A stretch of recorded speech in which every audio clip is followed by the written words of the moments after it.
After watching a 9-point lead evaporate in the final minutes of an opening loss to Southern Miss, USF is still in search of the new season's first win. Tonight, Stan Heath and the Bulls host upset-minded St. Francis out of the Northeast Conference, needing Augustus Gilchrist to find his shooter's touch and deliver a breakout junior campaign. His Bulls and the Terriers, next.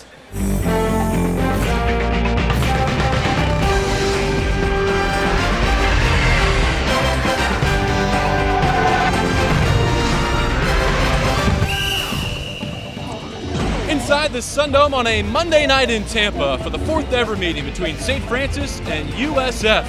The Bulls have had 3 days to stew over their season-opening loss at home, while the Terriers come in to complete the toughest two-game back-to-back of their season. After a loss at Boston College, they're now in Big East country. Hello and welcome everyone to our first broadcast of the year with Andrick Frazier, the former USF Bull. I'm JB Long. The overriding question for USF this year: how to replace the only first-round draft pick in program history, Dominique Jones. And that's a question that obviously can't be answered by any one Bull, and as they found out on Friday, won't be answered in just one game either. JB, it's kind of like Beyonce said it, Dominique's irreplaceable. So it really comes down, honestly, to life at 0 AD. How are they going to get beyond the years of Dominique Jones? And it's going to have to be done by committee. Not only was he a ferocious scorer, but he really brought a sure amount of determination to this ball club and energy that they have to find a way to replace. And he wasn't alone in the backcourt. Four-year starter Chris Howard at point guard has graduated, and that's left a leadership void. Stan Heath looking to 3 point guard candidates to help fill it. You're right, and all three new point guards really got an opportunity to play. Anthony Craters has some time here in the program. He logged the most minutes, but they are very excited about the addition of both Cedric Haynes and Levante Doherty. All of these young men can play the point guard position, but Chris Howard was something extremely special. He'd been around the program for 5 years.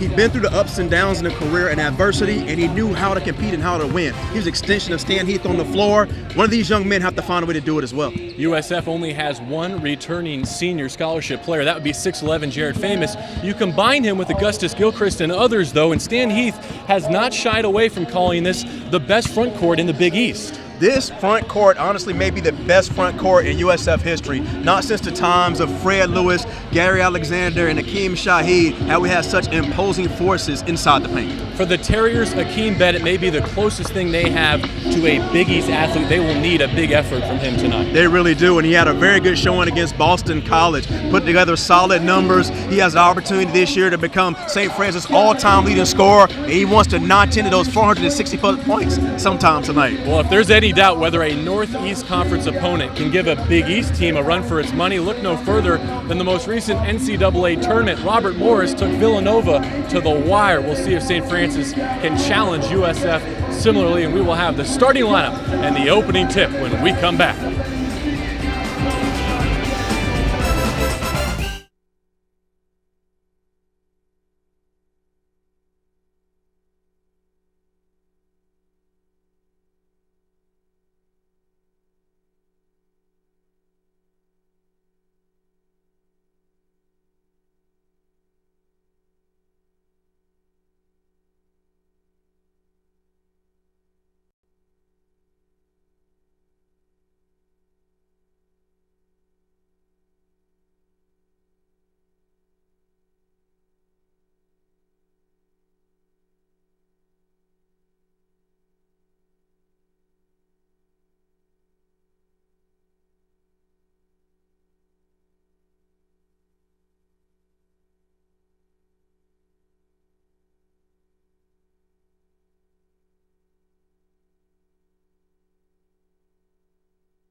USF Basketball is brought to you by Tampa General Hospital, trusted for our expertise, chosen for our care.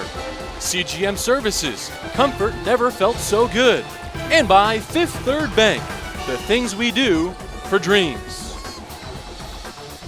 And here we go with game number 2 for the USF Bulls. 0-1 on the season, but coming off a 20-win campaign a season ago in their first postseason appearance since 2002. Their opponent, the St. Francis Terriers, and let's get you set with the starting lineups first. For the visiting Terriers, also 0-1 on the season. The freshman point guard is Drake Calloway. He's joined in the backcourt by Ricky Cadell, who has led the Terriers in scoring for 2 years running, and Akeem Bennett. In 2009 and 2010, the only player in the NEC to finish in the top 10 in points, rebounds, assists, and steals. Stefan Perunicic and Alex Harrington complete that St. Francis lineup. As for the Bulls, one change. Jawanza Poland, who led the team in scoring in the opener, rewarded with his first career start, joined in the backcourt by Anthony Crater, Hugh Robertson, the nation's #2 JUCO prospect at the wing, and up front, Augustus Gilchrist and the senior Jared Famous. Led by Stan Heath in his 4th season, an overall record of 41 and 55, now in his 24th season of coaching and 10th as a head coach, 4th here at USF. And Andrew, as we look over those starting lineups for each team, the one thing that jumps out at both of us, an inch or 2, or in some cases 4, in the Bulls' favor across the board. Well, the Bulls really have to take advantage of having that large size discrepancy in the game on Friday night against Southern Miss. I mean, USF was beaten in the paint as far as points in the paint, 22-18. They gave up 8 second chance points, and they were even out-rebounded. So they have to find a way to play that size to their advantage. Fans of the Big East might recognize the head man for St. Francis, Glenn Bryka, who spent the last 6 seasons as the top assistant for Norm Roberts at St. John's, also 15 years as an assistant here at St. Francis, and he returned to Brooklyn Heights when Brian Nash retired unexpectedly this spring, now gets his first head coaching opportunity. And talking to him this weekend in anticipation of this game, he's absolutely thrilled to have this chance to come to Tampa and to compete against a Big East foe right on the heels of going to Boston College and facing an ACC opponent. How would you like to really open up your season, honestly, against the ACC and the Big East, the 2 powerhouses in college basketball? But he's excited to be back a part of this program, and he was there in their heyday of recent years. So what a better way to get these young men motivated to get them tested early. Our officials tonight, Tony Green, Jim Haney, and Gary Prager, as we are set for the opening tip. In fact, Jim Haney telling me before the game that he ran into Norm Roberts last night at Seton Hall. Norm now on the broadcast for SNY, so he has moved from the court to the booth, just as Steve Lavin goes from the mic to the head coach at St. John's. And here come the Bulls controlling the opening tip, pulling right side wing, and now Crater. St. Francis opens in the man-to-man in their blue and red. You can see USF right now really trying to make an effort to get the ball inside the Famous and getting an advantage on the inside early. St. Francis wants to pressure the ball at all times and jump in those passing lanes. As you see, Cadell pokes it away, and they get a steal on the first possession. JB, I had an opportunity to watch a couple of practices as well as the game on Friday, and one thing I've been impressed with Anthony Crater this year opposed to last year, the amount of energy he brings on the floor. He was diving on the floor for loose balls all preseason, puts a tremendous amount of pressure on the basketball. USF working hard in practice this week on their screen defense as Cadell gets to the baseline and back out to Harrington. Harrington only played 8 minutes in the opener, saddled with foul trouble. We'll see if the Bulls can go right at him early. Here's Perunicic, has to go with 12 on the shot clock off the front iron, and there is the 250th career rebound for Jared Famous. St. Francis is going to do something a little different on the offensive end. They're going to attempt to spread USF out and penetrate the basketball. Bennett picks up the second steal for St. Francis and promptly turns it over. Too aggressive on the bounce pass in transition. Coach Heath going to the bench early right here. You do not want to start the ball game with 2 turnovers in the first minute of the game. So Robertson and Poland out. Sean Noriega and Mike Burwell in the ball game. Noriega got the start on Friday, but after a tough shooting performance, 0 for 5 from the field, Stan Heath thought he needed to make a change in his starting lineup. Let's pick Sean to really rebound from that poor shooting effort on Friday. This kid can really shoot the basketball lights out. He is within range as soon as he opens the door to the gym, but he has to have that confident, smooth trigger here. Coach Heath asking him not to go cold turkey just because he's missed a few shots. Here's Burwell rotating to Crater. Not a guard who typically looks for his shot first. He's off the mark here, and we're still scoreless. Cadell up tempo, all the way to the rim, and he finishes. If there's one thing guards from the Northeast can do, that is penetrate the basketball. USF has to keep the guards out of the paint. Crater inside to Famous. Shakes off the double team, goes up with the right hand. Can't talk it down, but he'll go to the line for 2 free throws. St. Francis foul number 40, Alex Harrington. That's his first, 2 points. Talk about the ability to drive the basketball in here. Noriega really just getting caught on roller skates, and just an excellent crossover that time by Mr. Cadell. See the foul on Harrington inside, so already a quick one on really the only big man force for the Terriers as Famous converts on the first free throw. Jared's going to have his opportunity this year at the charity stripe, so he spent a lot of time this offseason working on his free throws. If he can get to the line 6-7 times a game, this is a kid that can easily average 15 points. Off the mark on the second. He had 10 points to go along with 8 rebounds in the loss to Southern Miss. 2-1 in the early going, and a quick trigger from Bennett. The lefty knocks it down. This is a very guard-oriented basketball team, so you have to locate these guys in transition. USF got off to a slow start against Southern Miss. A bit sluggish here in the first look, but Noriega, boy, did he need that. His first three-pointer of the season. He's on the board. I like the confidence in Sean Noriega that time, knowing he wanted to take that shot as soon as he caught the ball and had 7 feet between him and the closest defender. Noriega scored 14 points per game in Brazil on a trip to Bulls this summer. Really won his playing time. You get a perimeter foul on Anthony Crater. That'll be his first on the Bulls. Back to Noriega to finish that thought. Really won his playing time this summer. And Noriega there, he really had the opportunity to shoot the ball as soon as he caught it, but knowing he's been a little cold, takes it a dribble in for a couple of feet closer. It's a layup for that young man. Confidence builder as we see the Bulls in their home white and green man-to-man defense early on. They did play a little bit of 2-3 zone in the opener on Friday. See Stan Heath mix that in this evening as well. Bennett wants to go on Burwell, gets into the lane, forces up the shot. His putback is loose, and he scores it on the third try. USF has to limit this team to one shot on the offensive end with the size advantage. Keep the defender in front of you, box out, and secure the rebound. 5 of the first 7 for St. Francis to Bennett. Here's Famous rotating it to Noriega, and now Burwell for USF. Back into the ball game, Hugh Robertson. Burwell will take his seat. I wonder how long St. Francis can keep this pressure up. You can see some of the guards and the postmen starting to pant right now, but they are there in the shorts of every USF player on the catch. Tremendous amount of ball pressure.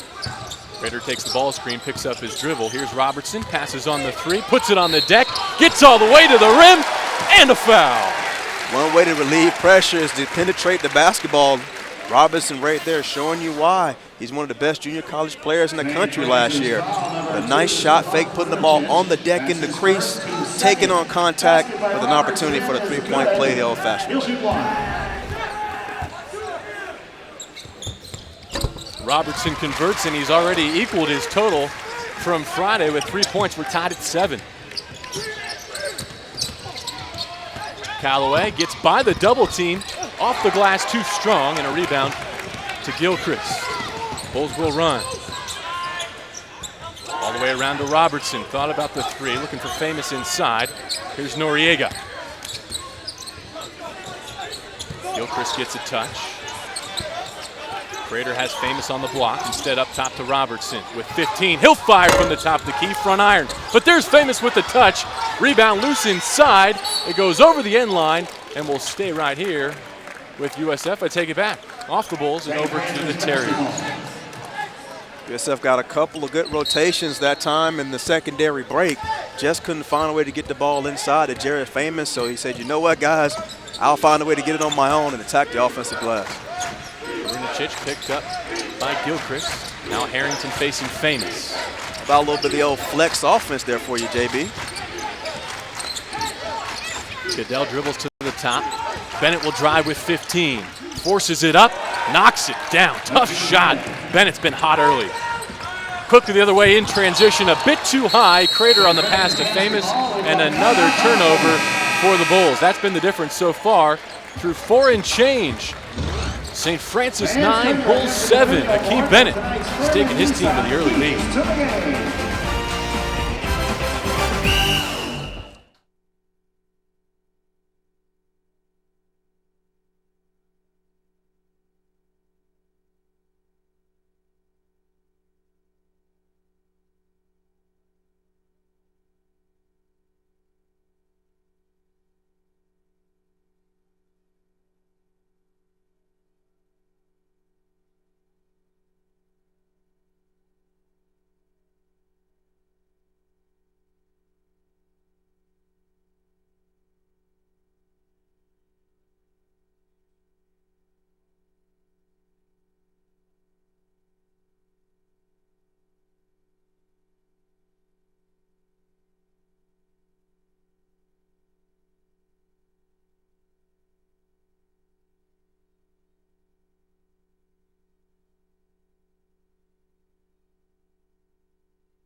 St. Francis and Stan Heath's USF Bulls both came hungry to play in search of that first win of the season. With Andrew Frazier, I'm JB Long. Let's go ahead and take a look at the series history between these two programs. We mentioned it is the fourth meeting, USF leading the all-time series 2-1. The only Terriers victory came in the first meeting back in 1996, a 51-47 St. Francis win. That in overtime, and in the media guide there's a little asterisk there. It says blame it on Andrew Frazier, I think is what it says. That is sure a game I would love to erase from my memory. We had that game in the bag and absolutely gave it away. Could not throw the ball in the ocean for about the last 15 minutes of that contest. The Bulls have been throwing it away early. 3 turnovers through the first 4 minutes and 15 seconds. That was not much of a problem on Friday, but it was a bit of a concern for the program coming into this season. Obviously the guard leadership and question marks we referenced early in our broadcast. So here we go, back in action.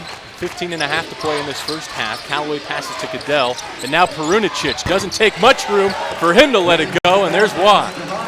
Perunicic is one thing he definitely can do, and that's shoot the basketball. And this is the St. Francis Ball Club has decided they're going to spread the USF Bulls out tonight and do their damage from the outside. Noriega returns it to Crater. Now Famous gets a look on the block. Terriers show help, so he kicks it to Creda. Around to Noriega, already has one. This one misses right, but look at Famous go get it. Hit the back of the board on the save, and it'll go over to the Terriers.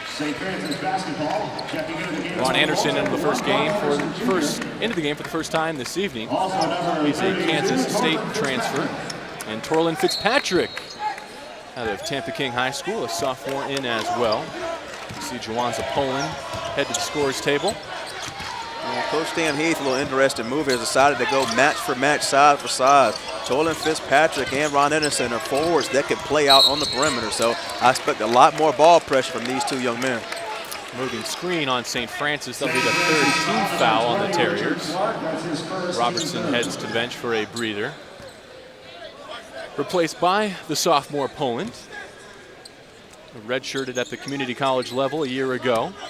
He was the one offensive bright spot, said Coach Heath, for this team, the loss to Southern Miss.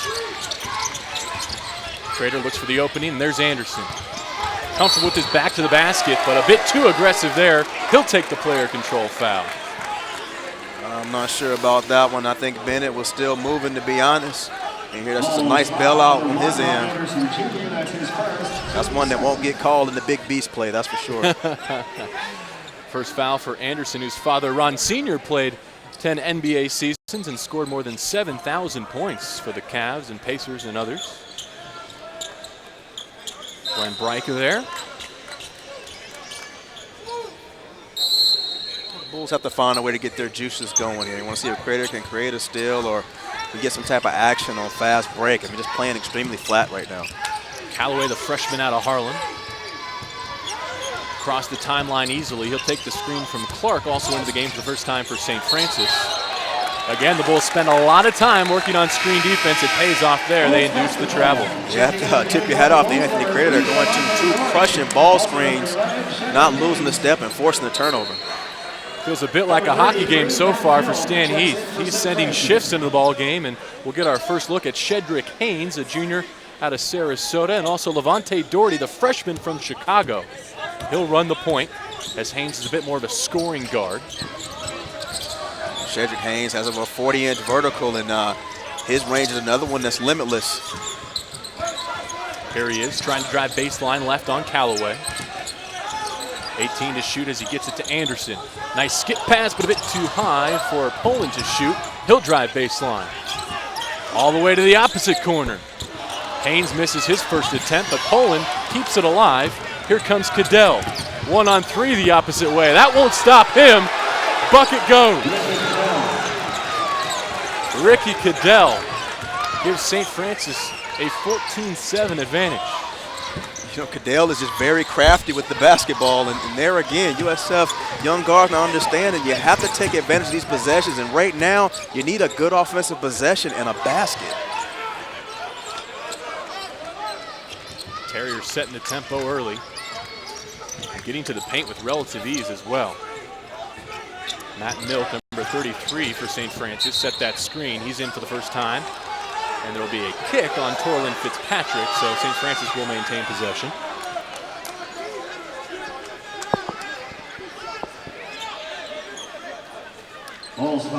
Take a look at the Bulls bench. Again, 20 wins last season, the third 20-win campaign in team history and into the postseason, an NIT berth for the first time since '02. Now the key for Stan Heath to build on it. Milk on the block, spins and fires from the lane. Ron Anderson tries to fight him off with the rebound, and on the travel, it'll go over to USF. The Bulls will do a better job of rebounding as a team, and Ron Anderson there getting a hand on the shot, doing a good job of getting some ball pressure. Guards looking to leak out, need to come back and help Ron rebound the basketball. Callaway gets his first rest for St. Francis. Adam Schmelski, who saw 29 minutes of action in his collegiate debut, will take over the point guard duties for Coach Bryka. Anderson rotates to Poland, far side wing. Here's the freshman Doherty.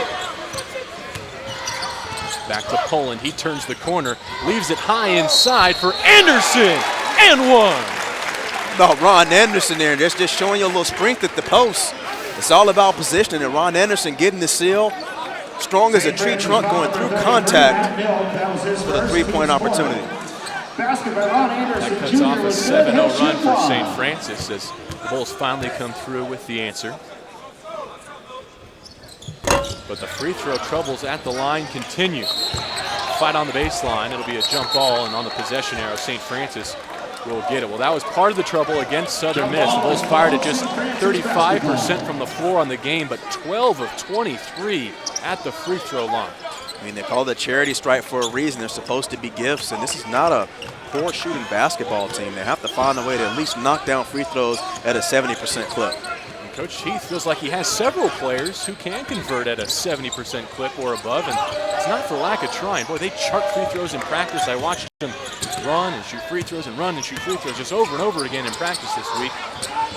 Now you just need to get your game legs a little bit early in the season, perhaps. Well, that and a little bit of the nerves seem to come into play every now and then.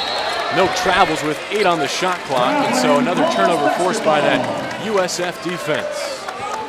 Well, your milk is no longer delivered to you at home. You have to go to the store and get it. Matt Milk, the 6'8 freshman, originally committed to Isaiah Thomas and FIU before changing his mind and heading to Brooklyn Heights. 14-9 score at the 12-minute mark in the first half. Doherty, the freshman, whistle inside. Foul on St. Francis. That'll be the 15th foul. We'll see who they tag. They'll go against Akeem Bennett. St. Francis foul number 24, Akeem Bennett. And we've reached our second media timeout. Well, the Bulls defense has picked it up. They've closed the gap to 14-9 inside of 12 minutes. USF basketball season are on sale now.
We played 8 minutes in Tampa. St. Francis with a 14-9 lead over the Bulls, and 5 Bulls made their USF debut in the opener on Friday. And we've called every single one of their names so far a mix of recruits from the high school ranks and community college and junior college as well. And Andrew Frazier, when you recruit those kind of players, you get an infusion of talent and ability.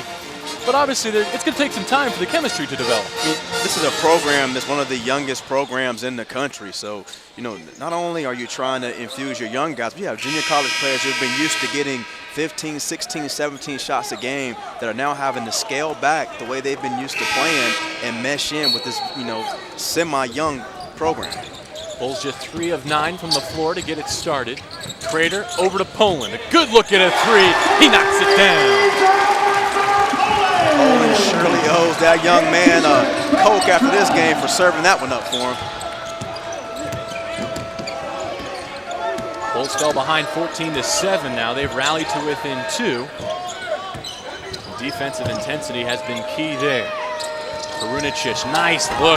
Bennett's poked away. And a jump ball on the baseline. I think it was Gilchrist who got a piece. Recovering defensively. May have been Jawanza Poland on that, but he was surely beat on the back door. You know, talking about getting in on one play and the other. Here, Anthony Crater getting a piece of the paint. An excellent visit to Jawanza Poland from the corner. And then on the other end, Jawanza getting beat on the back door, but having enough awareness to get back in the play and come up with the block. They certainly don't lack for athleticism, that's for sure. There's Haynes to Anderson. He moved the feet a bit too quickly. You can see he can get to the rim with these. That's a 6th turnover of the game for the Bulls. Those are the turnovers you have to try to limit. It's tough enough trying to get his shots and attempts off with the amount of ball pressure that St. Francis is putting on the ball than to be committing turnovers. Look at him switch and get after it on defense. Now, 25 seconds on the shot clock as it's deflected out of bounds for the Terriers. JB, one of the drills that Coach Heath likes to run is a 4-on-4 shell drill where, you know, all the players are on a different team, and you can't get off the floor until you get 5 stops on the defensive end. You don't have an opportunity to shoot the basketball. You have to get 5 stops. And Anthony Crater and Jawanza Poland were just absolute animals last week in practice in that drill. Chmielewski triggers the offense, gets it to Bennett. He's double teamed, trapped nicely, but gets it away to Perunicic. He puts up another 3. He's 2 for 2. Perunicic, when you close out on him, you have to make him turn his shoulders and put the basketball on the floor. He's one of the leading 3-point shooters for St. Francis. Haynes over to Poland. Wants to go on Perunicic. Back to Haynes. Bulls have not been able to get the clean post entry much. Poland goes baseline, all the way to the rim. A blocking foul, he'll shoot 2 free throws. Well, even though Poland gets to the free throw line on this possession, USF still doing a lot of standing on the 4-round 1. You have to make sure you get some ball rotation against the St. Francis ball club. They play very good help side defense. Poland fortunate enough there not to pick up the offensive foul. Andrick, one of the things you and I noticed in Friday's game is a lot of Bulls along the perimeter standing with the ball over their head, and the mentality is to try and feed the post because you have such a great front line, but as a guard, you have to work so hard to make clean post entries. Well, it takes you a while to really understand what the coach wants. Yes, you want to run the set, and yes, you want to get the ball in the post, but he doesn't want you to pass up opportunities, and you have to be able to create space, make space, have some ball fakes in order to get clean entry passes into the post. Both teams going big here as Jared Famous checks back in, replacing Ron Anderson. Alex Harrington, the 6'9 senior for St. Francis, into the ball game as well.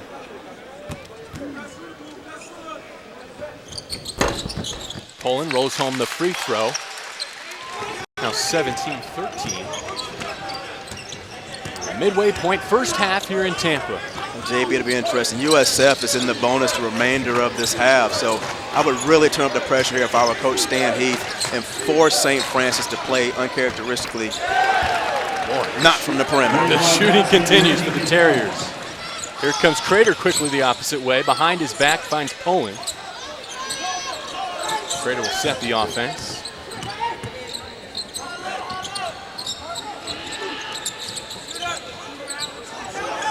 There's a good feed inside, and Famous pays it off. Right there, USF deciding to overload the left side of the floor, and and Haynes, with enough spacing, respecting his three-point ability to shoot the basketball, left no help side for Jared Famous. Timeout called before the turnover is committed. A heads-up play there by the senior, Ricky Cadell. It'll be a 30-second timeout. We'll stay right here. Watched the Bulls quite a bit in the shoot-around today, and they spent a lot of time those on-ball screens. They want to use their size, their length, their quickness to create some trap opportunities. We saw it there. Well, that, and again, you want to push the offensive player away from the basket, and that's the purpose of the hard hedges you're seeing right now by Famous and Gilchrist. It also allows the guard to go underneath the screen, not to prevent an angle to the basket, but what they have to be aware of, especially with this ball club, St. Francis, because they are athletic and they can make threes, the guard that's on the weak side of where the roll is coming from has to be in the help position to prevent an easy basket.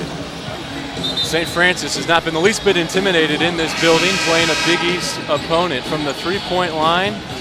Bennett got it started. Perunicic kicked in a few as well. They've been stroking it from beyond the arc. Well, everybody knows that Perunicic is an absolute stroker from the outside, but Bennett really isn't known for his outside shooting.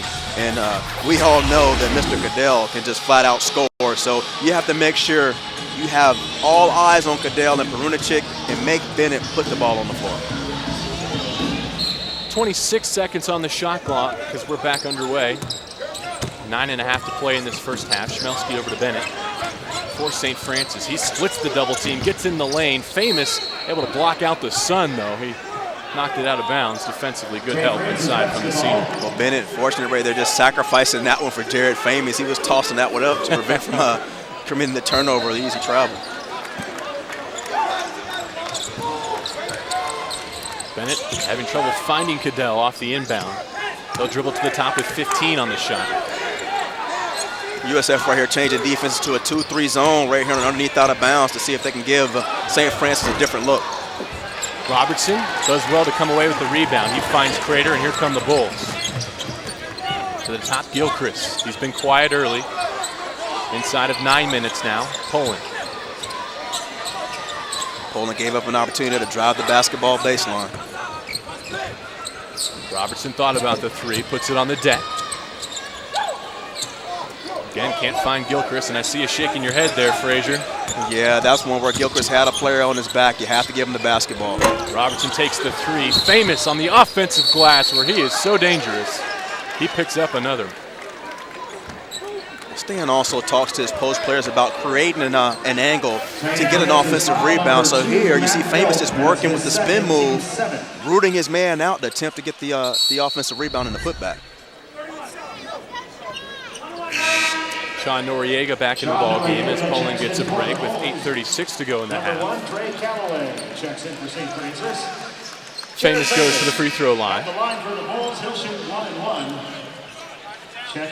Famous had more than 100 offensive rebounds a season ago, and early in the season especially. Boy, maybe that's where the Bulls can get the points to get them going. Just second chance opportunities. Very few players in the Big East do it better than this man right here. Well, Bull fans can remember last year, when Augustus Gilchrist went down early with that ankle injury. There were a lot of long faces, but the one bright spot about that was it allowed players like Jared Famous and Tolan Fitzpatrick to log an extraordinary amount of minutes in the Big East play. Not only to help boost their confidence, but it let them know that they could play with that level of competition. Not going to get much anywhere if they can't knock down the free throws as Callaway goes inside the free throw line. A whistle. Looked like they got it on the floor. We'll see whether or not their free throws awarded to the Terriers. Second on Crater. He'll have to sit as up off the bench Shedrick Haynes assume the point guard duties. It was a foul on the floor. Baseline inbound for the Terriers. USF here again going 2-3 zone. Callaway finds Clark. Too strong. Loose ball rebound to Noriega. Haynes from left to right. The 8-minute mark in the first half. Bulls trailing by 5. Noriega jabs and goes.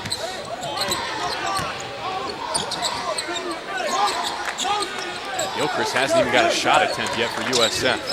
Well, Gus is really going to have to work hard, and maybe if he sets a hard screen, his man will get caught having help, and he'll have an opportunity to get an easy bucket. Famous puts it on the deck, gets to the rack, Gilchrist couldn't put the rebound back, and now St. Francis may have numbers. In transition, Bennett pulls the string. Another rebound for Noriega.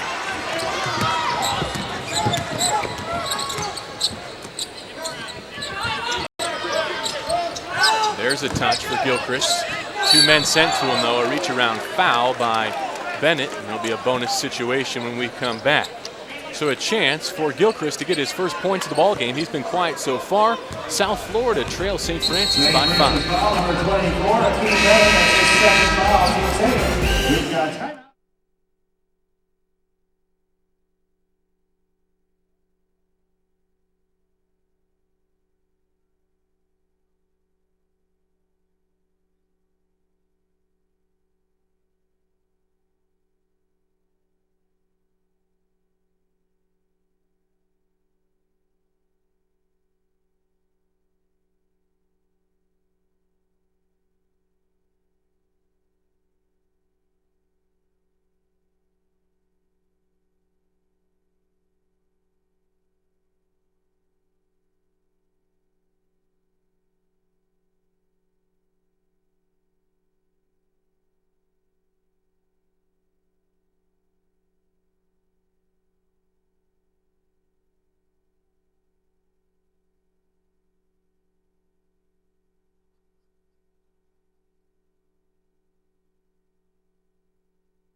Seven minutes, 16 seconds left to play in the first half here in Tampa. The visiting St. Francis Terriers with a 20-15 lead on the Bulls, who are trying to own the Dome and reassert their dominance here on their home floor after an opening loss to Southern Miss on Friday. And we'll start at the free throw line with Augustus Gilchrist, the 6'10", 245-pound junior, who's happy to be healthy and back at full strength after missing some time last year. 15 games, in fact, to an ankle injury. And you can see here, when he was right, so were the Bulls. You know, the stat is just a little bit distorted. Understanding he got hurt right towards the end, of non-conference play when USF ran into the Big East. But he is an integral part of this ball club this year, and he was last year. I mean, he has the ability to shoot the basketball from 22 feet, and then he's a person that commands a lot of attention on the floor. And as you can see now, every time he touches the basketball on the offensive end, there are at least 3 sets of eyes on him from St. Francis. You can see why Stan Heath says he has NBA potential. I mean, he has everything that the scouts drew over: the body, the shooting range you just talked about. Can he develop the motor that it takes to play at both the Big East and the NBA level? That is the only difference between being a very good college player and a great college player. Dominique Jones slid on the radar in a lot of schools because they didn't have any idea about how much that motor would rev, and we got a good glimpse of that last year. Bulls shooting 38% at the free throw line to get this game underway. They struggled there on Friday night as well. Here's a set play off the inbound. Noriega, bottom. Well, I'll see you the 2 we missed plus 1, Mr. Noriega says. St. Francis works out of the trap in the hands of Ricky Cadell. Here's a little 2-3 action, some zone for the Bulls that got him jump-started in the second half against the Golden Eagles. Schmelski to Cadell, long 3, front iron. And 2 Bulls go and get it. It's Gilchrist who gets credit for the rebound.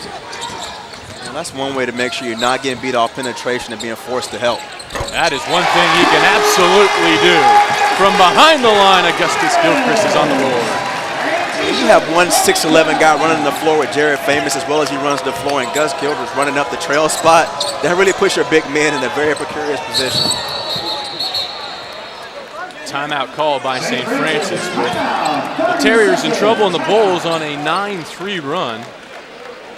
They've taken the lead 21-20 on a couple of three-point buckets. Well, here's just a set play right here for Sean Noriega, really coming off of 3 screens around the horn. And here, Gus Gilchrist running the trail spot, catching the ball, ready to fire, aim, and shoot. 37% from distance a year ago as a sophomore for Augustus Gilchrist, and here he is as a junior. I mean, I think he's poised, I said it earlier, for a breakout campaign. He is the guy, but you know what comes along with being the guy is being the guy that other teams game plan against, right? Yeah, you're right about that. It's one thing you have an X on your chest, and he will this year in the Big East. So it's really going to be important that some of these newcomers step up. And everyone knows about Jared Famous. They know the ability of Augustus Gilchrist. So again, will it be a Sean Noriega or a Jawanza Poland, that takes some of the pressure off of these guys that can really have some standout basketball games? We'll talk quite a bit about the Big East picture at halftime of this game, as well as the upcoming schedules for each of these teams. We'll also have a conversation with Denise Schultze-Brown, the head coach of the USF women's soccer team, coming off an absolute program year for the Bulls. USF sticks with that 2-3 defense, but it's an aggressive one as you can see them extend along the perimeter. And a steal takeaway by Gilchrist. Now the Bulls run. Haynes to Noriega. That took some discipline to shy away from that one. You're right about that. I would have pulled that trigger. Here's Haynes. He does. Too strong, but a tipped rebound by Robertson. The Bulls get another shot. Inside of 6 minutes and playing with the lead, 21-20. Watch right here. You're going to have Haynes coming off a double screen right here, and then Sean Noriega coming off a double on the baseline. Famous with 16. Trying to get it to Gilchrist in the lane. Poked away nicely by Callaway. And here comes St. Francis right to left. It is such a tough angle to feed the post from the extended elbow. Cadell, look at him go on the big man. You like a little bit of cheese on your Kraft macaroni? That breaks a long drop for St. Francis, gives him a 1-point lead back. And Jared Famous can't corral the pass from the perimeter. He drops it on the baseline.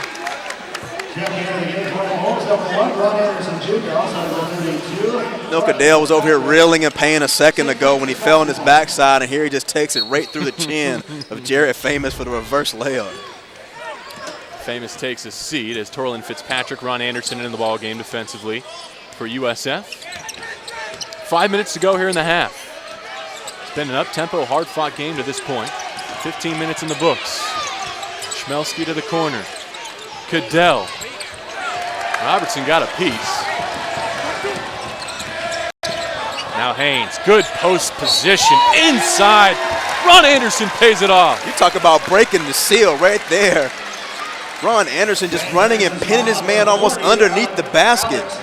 Young man's worked on his body for almost a year and a half now in the off season, and he shows you what the weight room can do for you right there. Foul is charged to Harrington, so he will have to leave. Milk back into the ball game. Also checking in, number 2, Stefan. JB, when you have point guards who can push the ball up the floor, you have guards that can extend the floor like a Jawanza Poland and Sean Noriega as far as their ability to shoot. The post play really has limitless opportunities in scoring, especially in transition. And right there, you can understand for all those young post players out there why it's so important to run the floor. You may not get the ball the first or second time, but eventually you will get rewarded. That was clinical right there by Ron Anderson, and he converts the three-point play, finally taking the lid off for the Bulls at the free throw line. They have a 2-point lead. I like the way they're there on every catch. The guards are bumping the forwards back when they have an opportunity so they can protect the short corner. 10 seconds on the shot clock for the Terriers. Schmelski lost his balance, and that was an air ball. No touch by USF, so again they get it back.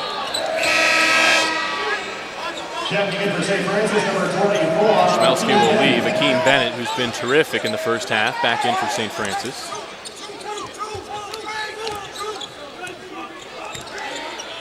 See right here, St. Francis is going to switch up, I believe, to a point zone. See if they can make USF knock some shots down from the outside. We'll start 4 across the free throw line as they get into their half-court set. Anderson with a nice inside-outside pass. Poland can't put it down. Not a bad look by Poland there, JB. Bennett on the run to Cadell. A little too anxious to get to the rim, and we're inside 4 minutes. We'll get our last media timeout of the half. South Florida has rallied to take the lead with some nice post play inside and good defense as well.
I know where Andrick Frazier is heading in about 3 minutes and 54 seconds.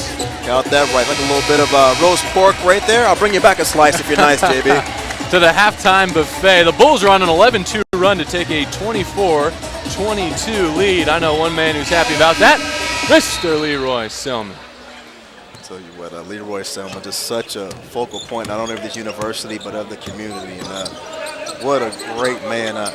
Amazing thing about Mr. Leroy Selman, he never forgets a name in the face. Oh, what a set piece! Off the timeout, Jawanza Poland throws it down. Somebody brought out the trampoline for Mr. Poland. Credit Haynes with the assist to put it up, but Poland threw it down. Coach Dan Heath right there, the wizard of the chalkboard, drawing something fresh out of the timeout for the back screen against the 2-3 zone. Bennett tries to break up that zone, and he does. Chance at a 4-point play. First the alley-oop. Right here, just watch the back screens being set by the post players, and Jawanza Poland getting up and poking one down. Here's Sean Noriega here. I mean, in all honesty, you know, Jawanza Poland has to close out a little harder on the shooter to allow Sean Noriega an opportunity to get over there and not give Bennett such a clean look at the basket. Bennett snaps a 13-2 run by the Bulls. This 4-point play can tie it up. So we're locked at 26 with 3:19 to go.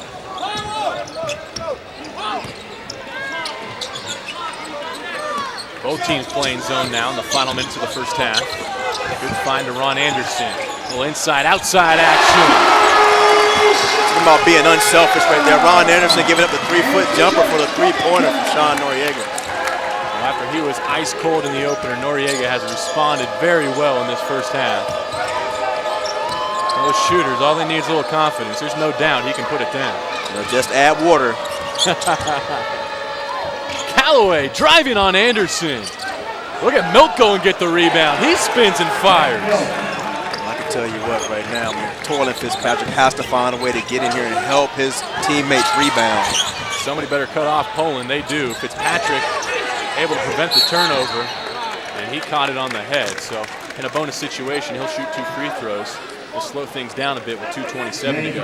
On that last possession, Jawanza Poland had an opportunity for a shot fake, 1 dribble pull-up. I mean, as well as he shoots the basketball, there's no reason for him to have to get all the way to the paint. The 15-footer should be suffice.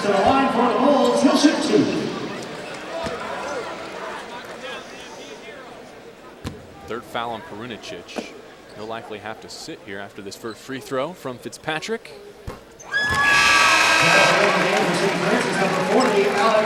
Fitzpatrick knocking down one of the biggest shots in USF history. That unbelievable come from behind victory up at Providence, Rhode Island last year. 2 free throws put the Bulls back on top by 3. 31-28 with 2.5 to go. How important for the Bulls to go into the halftime locker room with a lead and real confidence. That and also some confidence in knocking down some free throws. Look at the zone extend. 3 up near the logo for the Bulls defensively. Bennett will back it out. 16 to go on the shot. Coaching 2 minutes and a half. Crosses over on Noriega to the corner. Callaway, partially blocked by Poland. He gets the outlet, 1-on-1. Back out to Noriega, not a clean catch, otherwise he had a dagger waiting for him. You know, Stan Heath is jumping up and down, asking, what is he doing? You've been unconscious the first half. You have to let that one ride, Mr. Noriega. The Bulls will be hard-pressed to get a better one right here. Haynes to Poland, Noriega passes on another. Pulls up, 15-footer, sweet off the glass. If Sean Noriega gets that into his repertoire, he's going to be a very difficult player to defend. Well, it's been happening at the offensive end, but I think it's really started with this zone defensively. It seems to have elevated the tempo for the Bulls. Cadell silences the crowd. Was there anything Cadell cannot do to put the basketball in the hoop? Waiting for him to headbutt one in. He has a dozen to lead the Terriers. 1 minute to go in the first half. 1 minute. Haynes on Callaway. Noriega lines it up. Did you get an invitation to this party? Because he's coming out tonight. 36-31. Terriers had a chance to go 2 for 1. Instead, they'll be patient on the offensive end. Harrington off the mark. Fitzpatrick the board. And now the Bulls can take the last shot. Stan Heath wants a timeout. He'll get it. A great job that time by Shedrick Haynes, understanding time and score and looking over to Stan Heath to see what he wanted to do. The Bulls have put together 13-2 runs and now a 7-3 stretch to really put themselves in front. And I think after the loss on Friday, to go into the halftime locker room against a team from a mid-major conference, a low-major conference, will give them a shot in the arm. And he's giving them a shot in the arm. Man with a couple cannons on his arm. Noriega, he dropped weight, you told me, in the offseason. He's come back a new man. Yeah, he has dropped off some weight. He really has worked on his body. I tell you what else he's worked on, his confidence where he are here. You see Mr. Noriega just letting it fly from deep. And I'm going to tell you what's really, you watch every shot that he takes. I haven't seen too many of these shots hit the rim. I mean, this is all net, JB. Nothing's touching the rim. Perfect rotation, great eyesight. Ball hasn't touched the rim yet. I would hate to play him in that game of horse where he actually calls this shot where it's not touching the rim. It's one thing to make it. Stan Heath was raving about this kid, Noriega. I talked to him on media day, and I said, what kind of range does this guy have? He says, you want to see it? He rolls the ball out to the hash mark. Noriega hadn't even warmed up. He was just stepping on the court. He says, Sean, shoot this. Sean says, from here? Coach Heath says, yeah. Buried it, just like the ones we were seeing there. Nothing but net. Sean, a lot of people were asking questions, why was USF recruiting this kid, as a senior? And, Coach Stan Heath told me this is the ability to shoot the basketball, and I had an opportunity to watch him play at Northport. And, he has unlimitless range. And that's something you really just can't coach. 10 seconds to defend now. The Bulls protecting a 5-point lead going into the break. Callaway drives, has it taken away by Poland. At midcourt with 5. Look out below! Jawanza Poland! For a 7-point halftime lead. What a play! Jumanji Jawanza! Just when you thought USF had given away the momentum, Jawanza Poland coming up with the steal. And you know what? I'm sending one home to you. How about that? USF closes the half on a 9-3 run. Poland puts them in front at the break.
Once again, one of America's best hospitals is one Well, a lot for Leroy Selman to be happy about. His USF Bulls lead St. Francis 38-31 here at the half. His Tampa Bay Buccaneers are 6-3 on the season after a win over Carolina on Sunday, and his football Bulls still in contention for a potential BCS bid because of this overtime win at Louisville, 24-21 on Saturday. What a catch by Dontavia Bogan in the back of the end zone from B.J. Daniels. Adaris Bellamy, a former USF signee, gave the Cardinals a lead back, but Mike Bonani, who missed one at the end of regulation, booted a game-winning 37-yard field goal in overtime, and the Bulls become bowl eligible for the 6th straight year. Demetrius Murray also rushed for 100+ in the win. So you look at the Big East standings, and there is still a whole lot to be decided. USF controls its destiny against every team except Syracuse and West Virginia. They need help there. They play Saturday at noon against Pittsburgh, the Bulls do, at Raymond James Stadium with a chance to knock off Pittsburgh. The Panthers right now the top team in the conference. And we continue the theme here with all of the success in the USF athletic department now. We're privileged to be joined by Denise Schulte-Brown, who heads up the USF women's soccer program. They have had an absolute banner year.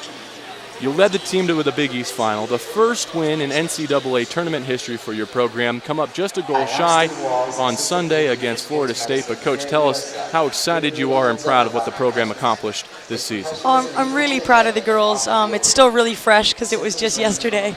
And I thought the girls fought really hard and left it all on the field. And it really could be us in the Sweet 16. And it's nice to see that two of the teams that we've just previously beaten are in the Sweet 16. So it says a lot about our program and the growth of the program. And I'm sad to see the last game for my seniors. They were awesome.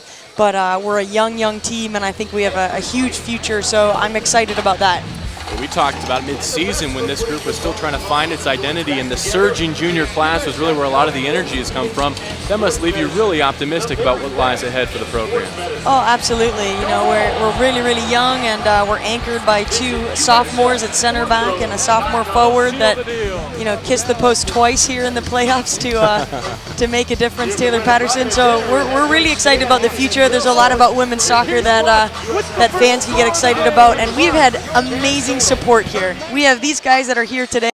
They've been out at our games. They traveled to Tallahassee, so it's been a great experience being a part of USF excitement, really. Now with an NCAA berth under your belt, you can go on the road and recruit, and that's something you can really sell to young women across the country who want to play at the highest level. Yeah, you know, I've always really believed in the team and believed in our progress, and I think the product here at USF sells itself, but it is nice to see us in the top 25 in the print. That's kind of nice. Denise Schulte-Brown, congratulations on a terrific season, and good luck on the recruiting trail and enjoying that little thing we like to call the off season, which I know is a total misnomer, right? Starting right now. Thanks for being with us. Thanks a lot. Denise Schulte-Brown and the women's soccer team, a tremendously successful season, and the Bulls basketball team on top of St. Francis, 38-31 at the half. We'll be back with some statistics and a look ahead to the second 20 minutes right after this. Thanks for your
We're at halftime at the Sundome in Tampa, South Florida 38, St. Francis 31. And while we have a minute, why don't we take a look and see the Sunday scoreboard from the Big East Conference. A lot of teams getting a jump start on this 2010-2011 season. Marquette by 11 over Bucknell. Notre Dame 72-51, overcoming a slow shooting night to beat Liberty. Notre Dame adjusting to life without Luke Herringody in the Big East. Seton Hall and Syracuse both winners. Again, the Orange a top 15 team.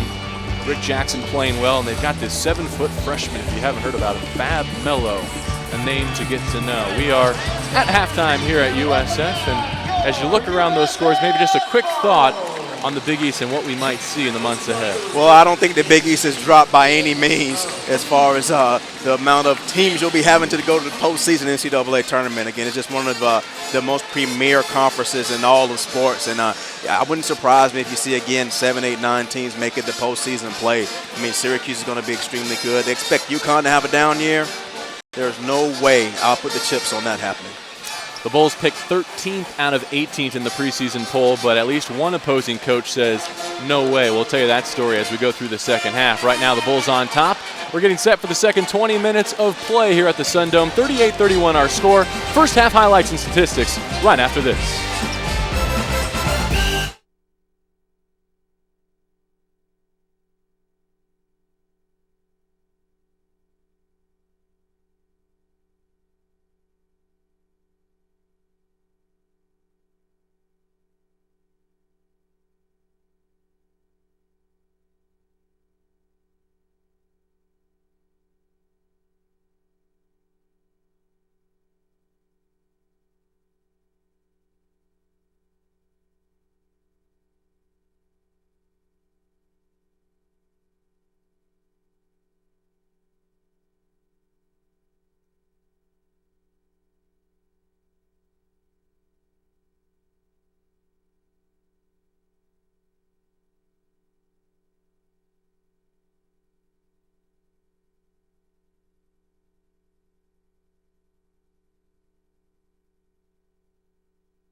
USF 38, St. Francis 31. We're at halftime here in Tampa, but the Terriers jumped out to a 14-7 lead. As we take a look at our first half highlights, the halftime score tells, well, only part of the story. Akeem Bennett with a hot start.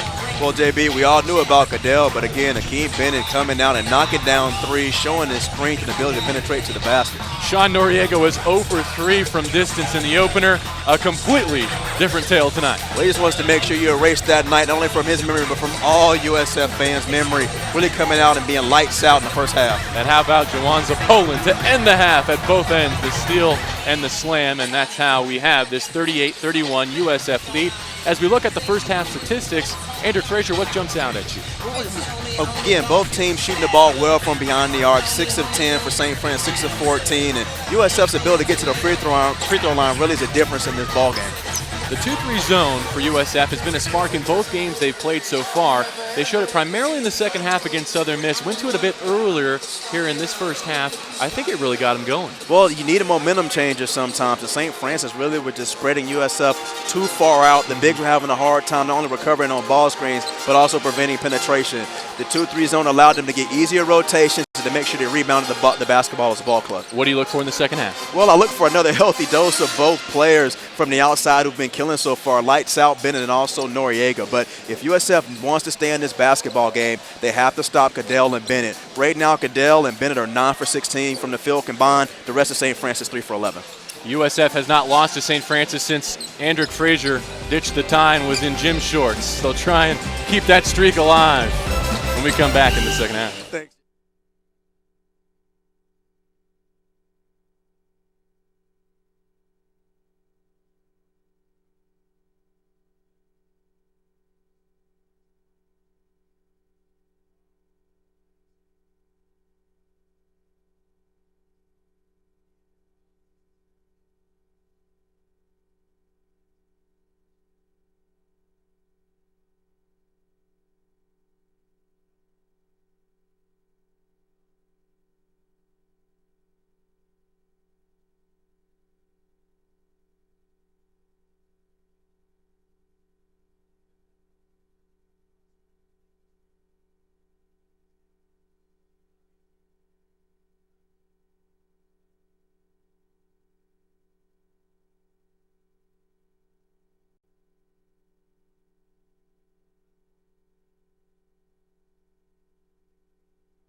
Here we go with the second half of play. St. Francis and USF from the Sundome in Tampa. The Bulls with a 38-31 lead.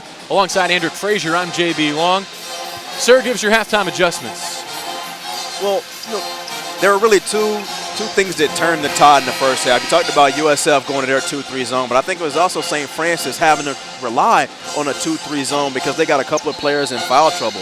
You know, right now, Barunicic has 3, Bennett has 2, Harrington has 2, and so does Richard Clark. And one thing St. Francis did an excellent job in the first half where they put so much ball pressure, it distorted some of the passing angles into the post. In USF, it was completely opposite. They allowed themselves to use their size advantage and pack the ball in. Same starting lineup for both teams as we're underway here in the second half. And Stan Heath has said that he can substitute very easily. There's almost 2 players at every position, and that's almost his best disciplinary tool. If you make a mistake, you're coming out because the guy behind you doesn't lose much slack. And there were some games last year where Dominique Jones and Chris Howard had to log 40 minutes a game, you know, on on several nights, so that's not going to be the case at all this year. Perunicic has to put it up with 7 on the shot clock, and on the backside, Poland called for a foul as he went up for the defensive rebound. I'm going to tell you one thing. Coach Stan Heath in practice last week was getting on Jawanza Poland about actually turning and locating the body to box out because he's so athletically gifted. And what you'll find, young man, this is no longer junior college. In the Big East, you'll end up being on somebody's poster or on top 10, which is even worse. See if St. Francis has another early run in it. They started quick in the first half of play. Callaway goes right around Crater, stops to shoot over the trees and somehow gets it back on the rebound. Perunicic, a clean look from 3. Anthony Crater, he has 2 fouls. He doesn't want to pick up the third because he wants to stay on the floor, but Callaway has yet to really do any damage from the outside. Just keep him in front. Perunicic now 3 for 3 from the arc. Look at Gilchrist go. He had to retrieve it, able to put it down. Well, Augustus Gilchrist had that made up in his mind when he caught that basketball. That one was going up. Quiet first half for him, only 3 points, all on 1 field goal, that 3-pointer from the top of the arc. Cadell with a little pump and go, misses the layup, famous. Now has control of the rebound. Crater will push. Poland inside to Gilchrist. Loose ball rebound. Cadell has it. Bennett goes baseline. Challenges Poland, who takes the charge. Jawanza that time, high basketball IQ. You have to meet the opposing defender outside the paint. There you see Jawanza getting outside of the paint, 2 feet planted, taking one on the chin for the team. Well, Andrew, you mentioned the fouls becoming a factor. That's now 3 on Bennett, who has 11 points for St. Francis. You take Bennett and Ricky Cadell out of this game right here, and they've accounted for almost 2/3 of the points for St. Francis. Stan Heath, who goes to his bench first, placing Jared Famous with Ron Anderson. He rotates it to Crater. Poland sets his feet. Off the mark, but a loose ball foul. Harrington shoved Anderson, who went to the offensive glass. The Bulls will keep it. 3rd foul on Alex Harrington. What advantage you have if you're a player such as Ron Anderson. You've watched so much basketball in your life growing up, and you know his father has taught him all the tricks of the trade. You saw earlier how he held his seal, used his arm bar to prevent some space. He didn't have to be overly athletic to make that shot. Same thing there. He's just a very crafty player for his age. Milos Trivic, number 12, checks in for St. Francis. Promptly takes a foul as Gilchrist went by him on the baseline. Trivic, a fellow Serbian, along with Perunicic, appearing for the first time tonight. Talk about that motor with Augustus Gilchrist. You can see he's playing with just a different sense of urgency here in this half than he did in the first half. Yeah, someone lit a fire under him at halftime. Above his head and passes it to Robertson. So a one-on-one move. Left hand, can't put it down. St. Francis clears the glass and runs. Callaway lost control. Now Poland working 1-on-2, has help to his left with Robertson. One too many passes, I think, and a foul.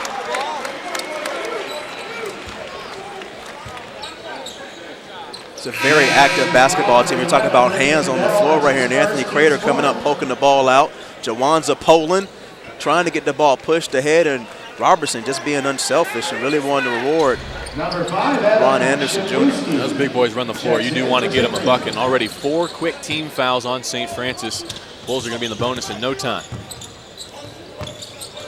Full shot clock for the Bulls to work with. Crater at the top.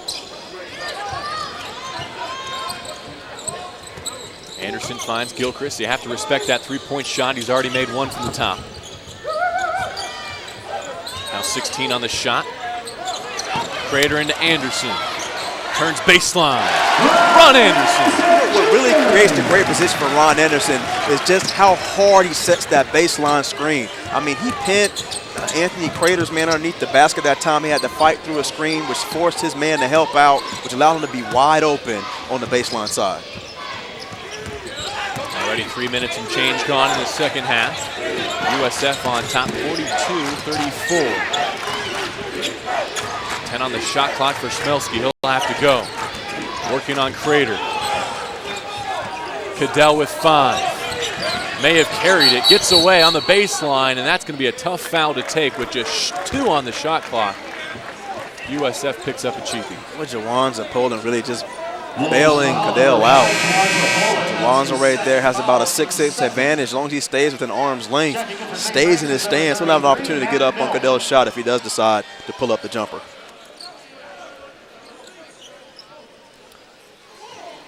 Perunicic with the baseline inbound for the Terriers. Just 1 field goal for St. Francis in the second half so far. USF again going to the 2-3 zone out of the underneath out of bounds play. A deep 3 for Cadell, too strong. Look at Robertson go and get the board. Numbers if he hurries. Finds Poland. Right back to Robertson. He hesitated on the 3, and that's why. 1 extra pass, and the Bulls get a bucket. Deep behind the play, a Terrier is down. That is Perunicic. He is writhing in pain and gripping that right shoulder. He was actually trying to grab behind his neck. I really couldn't tell what happened. If he just landed awkwardly when he was coming down and it, jarred his back. But look at Robertson caught him with an elbow, kind of right in the pit of the back. Nothing intentional, just Robertson trying to spread himself out and come down with a clean rebound. Well, he has certainly been a factor for St. Francis so far. This after a miserable shooting night in the opening loss at Boston College. He was 0 for 9 from the 3-point line. Well, both he and Noriega must have found the same fountain to drink out of because they've surely found their range this Yeah, season. no kidding.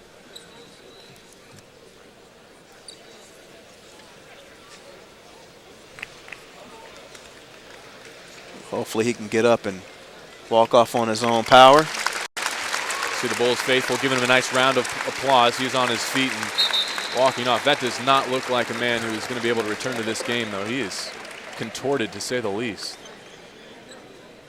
And again, still reaching for that back. I think you spotted it well, Andrick. He caught an elbow right in the soft spot. Not a lot of muscle on your back, but if it does find one, it could knot up in a hurry.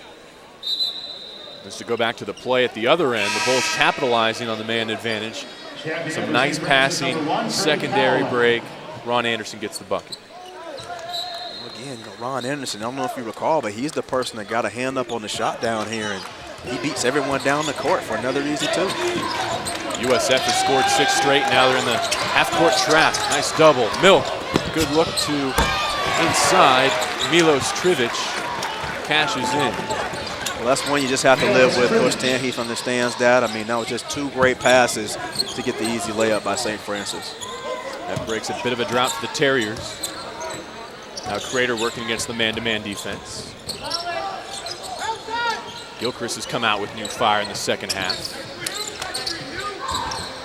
Here's Poland, who's really been a spark again tonight. Gilchrist wants another 3. Nothing there. They'll go over the end line and over to St. Francis. Our first break of the second half. USF leading 44-36, and the depth and conditioning starting to show. Your Bulls win tonight. Take your tickets.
turnovers were a problem early for the Bulls, but they now have a 44-36 lead, and part of what they've picked up, Andrew Frazier, the passing.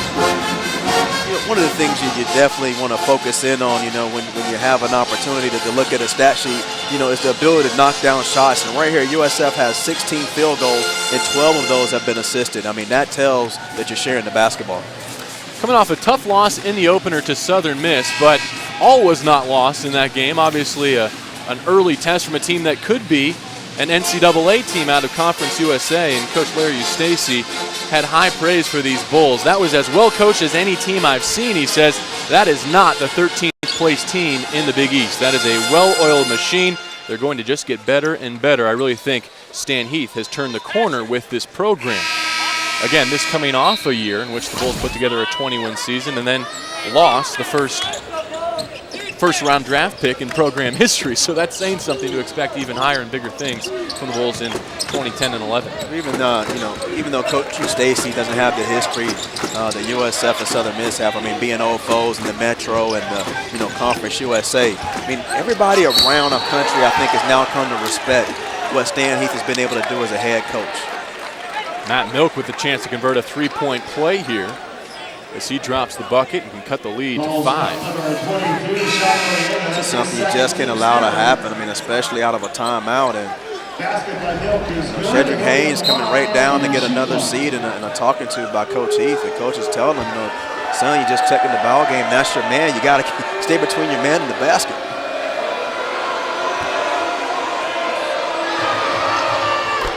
Milk scoreless in the first game of his career at Boston College, has 5 in this one, and the lead is 5 for USF. Poland has it taken away with some full court pressure. Cadell with the steal. The 15-minute mark, another possession for St. Francis. Jawanza Poland has to run that basketball all the way into his hands, and then he has to grip it. Just way too careless right there with the basketball. Trivic kicks to Cadell. Crosses over on Poland, lets him get baseline. Gets the ball up, and he was fouled. Fitzpatrick will be tagged with it, and just what you were talking about. Cadell is just so crafty, but I think right now Mr. Jawanza Poland is going to take a seat somewhere close to Stan Heath. If I were him, I'd walk as far away as possible. I mean, not only was he careless with the basketball and giving the turnover, but he fell asleep on Cadell and came right out of his stand, stood straight up, and Cadell, being a senior crafty ball player that he is, crossed him right over and found a way to the basket. Poland will take a seat, replaced by Hugh Robertson. And that was the challenge for the red shirt out of Hutchinson Community College in Wichita, Kansas.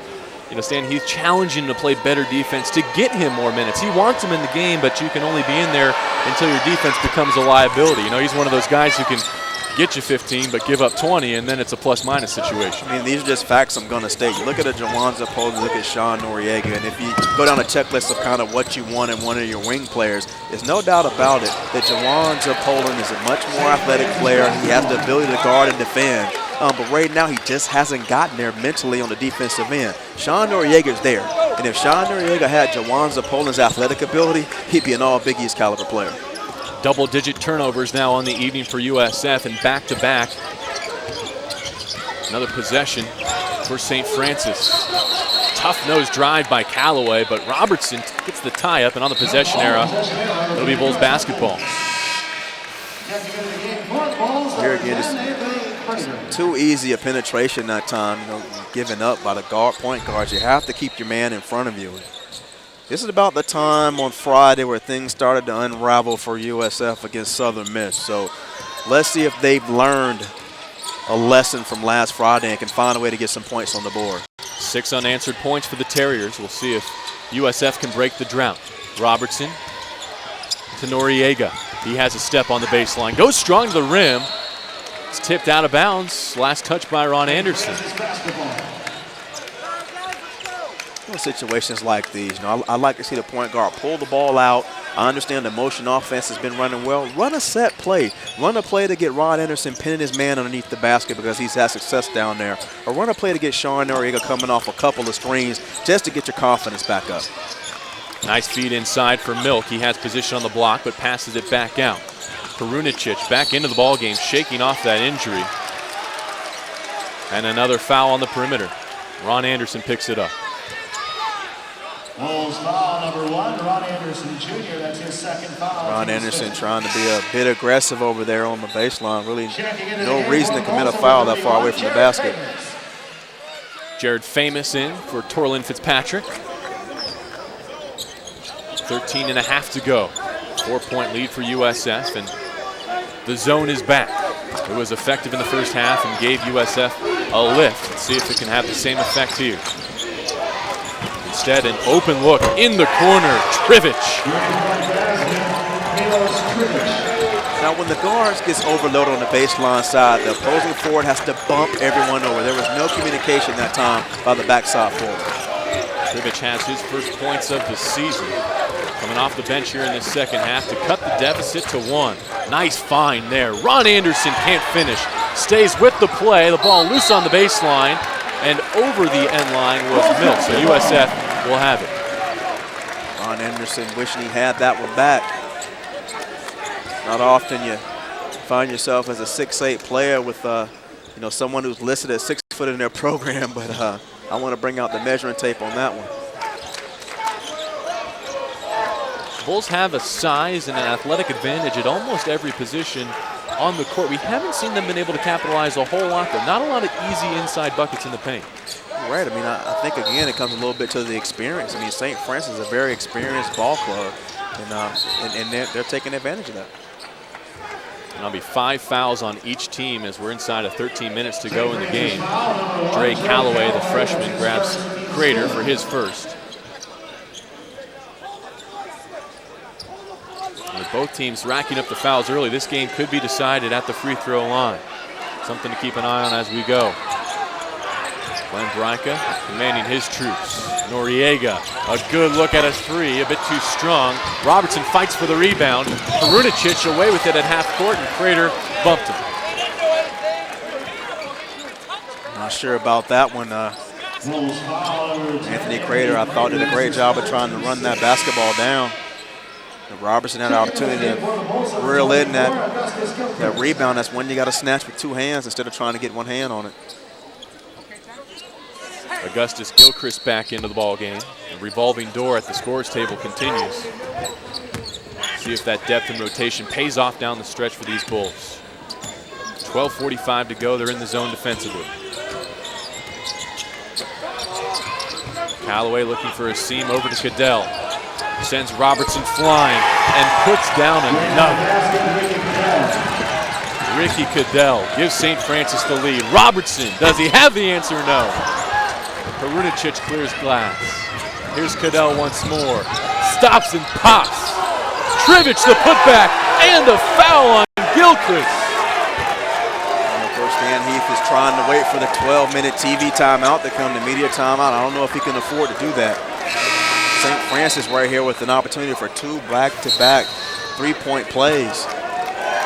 Cadell, after hitting one, just has a heat check, and USF not hustling to get back, and Trivich. We'll take a timeout here. St. Francis has scored 9 unanswered points. They have a 4-point lead with 12:19 to go.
Welcome back to Tampa, where the Bulls had a 10-point lead as they came storming out of the halftime locker room. But ever since, it's been all Terriers.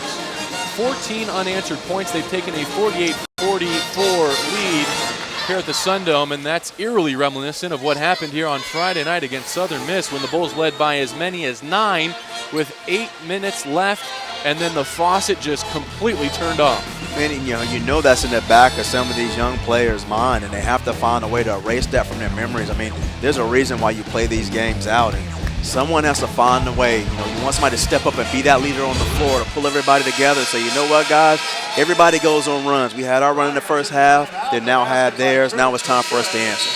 And Trivich at the free throw line with the chance to convert a three-point play. He misses, so the lead stuck on 4. Gilchrist the rebound. See if the Bulls have an answer. So a long way to go in this ball game as we approach the 12-minute mark. Haynes playing alongside Crater, a 2-guard lineup. They're going to have to get it done at the free throw line eventually. Both teams now in the bonus the rest of the way. Well, Augustus Gilchrist, shot nearly 70% from the free throw line last year, so I know he had a terrible night on Friday. He's the man I'd be wanting to get the ball to right now. Poland will trigger the inbound. Crater gets an open look and a huge three to put the Bulls back in the scoring column. About leadership and an answer, and right there, Anthony Crater found a way to dig down and knock one down. Cuts the lead to 1. Not a score-first guard, but when we needed it, he answered. Inside of 12 to go.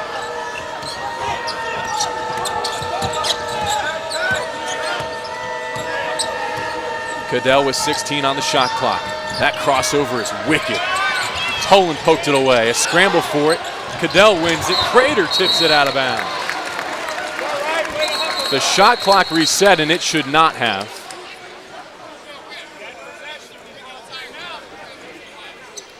Stan Heath wants to make sure the officials check that shot clock because it was winding down on the Terriers. We'll take a timeout and get it straightened out for you as he discussed with the officials. But off the inbound, a Crater 3 has cut the deficit to 1.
11.5 minutes to play here in Tampa. USF being challenged by St. Francis out of Brooklyn Heights. 48-47, the Terriers with the lead.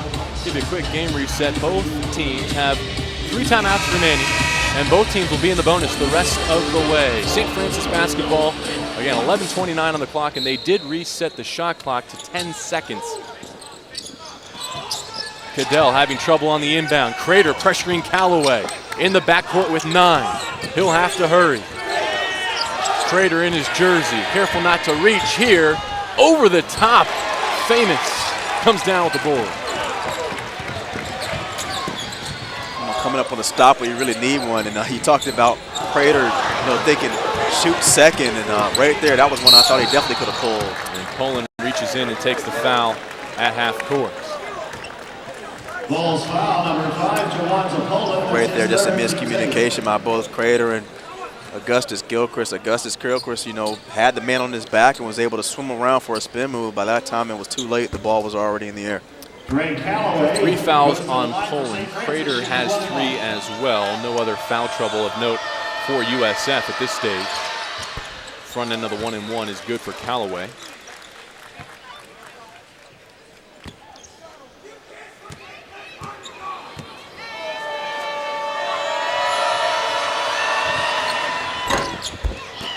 Missed the second, the lead is 2.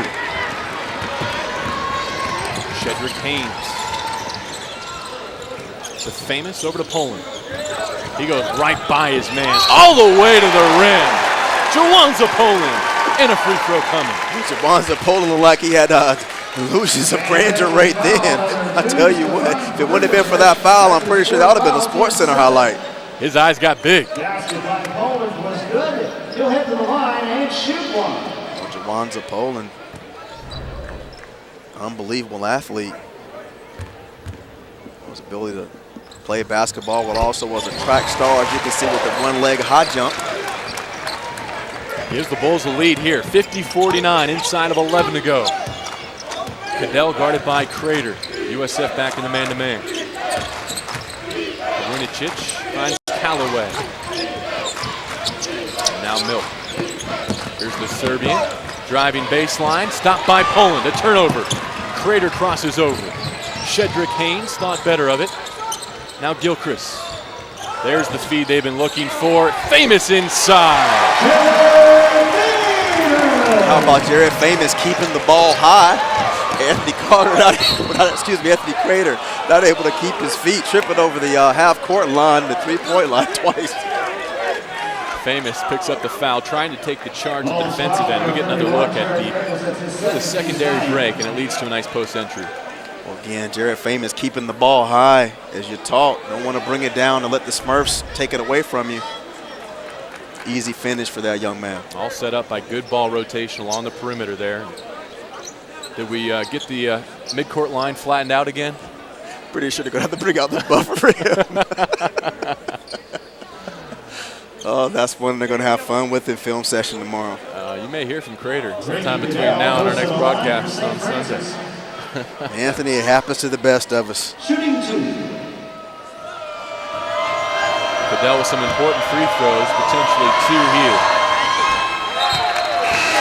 Missed the first. In the game for St. Francis, number 5, Adam Shedrick. Talked a little bit earlier about the legs, and Cadell has played every second of this basketball game. And you wonder if he's starting to feel a little bit of tightness below the trunk. He's got 17 points, and the deficit cut to 2 for St. Francis. USF leads at 52-50. Approaching 10 minutes, the midway point in the second half. Haynes dribbles to his left, trying to set up Gilchrist. Finds his big man. Poland goes.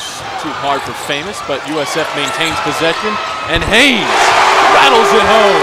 Haynes, how about Anthony Crater realizing where the ball needed to go before it even touched his hands? The lead back to 5 for USF.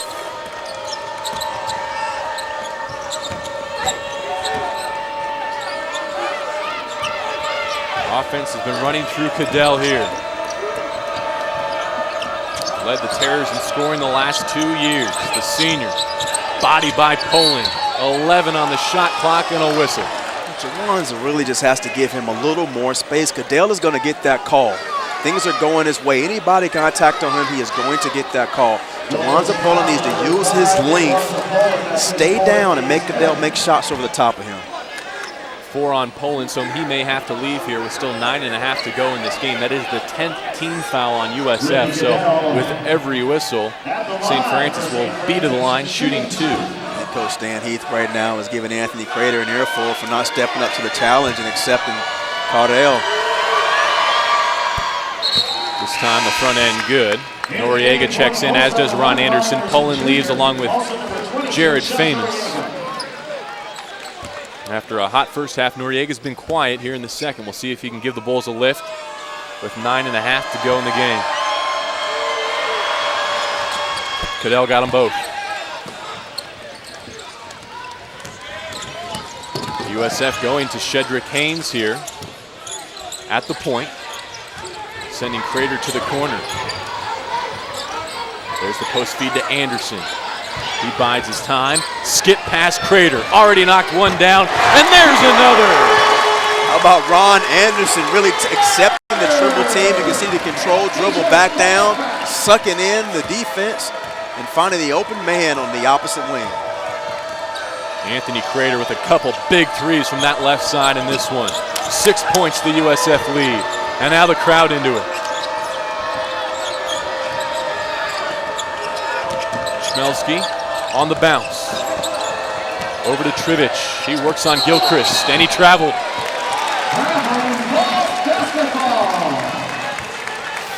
Trivich, that works a little bit on the European circuit, but not over here. And Anthony Crater giving you an assist on 1-3 and then stepping down on the other end, spotting up and making another. USF shooting 43% from behind the arc as a team. They've picked it up. Athletic Director Doug Woolard there. Doug Woolard, one of the happiest athletic directors in all of Florida, just successful programs all across the board.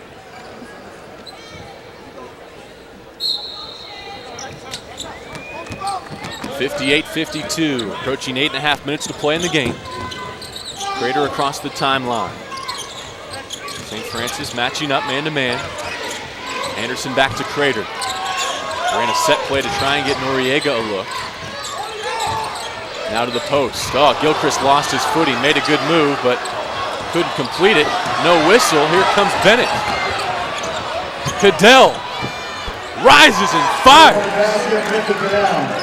Henry Cadell was just down here panting like he was dog tired guard Noriega and just runs down and knocks a 25-footer.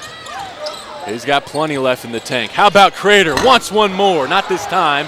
Anderson, though, buys the Bulls another possession. Haynes steps into one. He's off the mark. Even though that could have been a dagger if it went down, Haynes needs to be just a little more wise with that shot. Pull it out and let's see if we get something inside. Bennett splits that defense on the screen, giving Cadell another open look, and we're tied. Rick Cadell is trying to make this a memorable moment for himself. Seeing an unbelievable big basket. 25 and counting for him.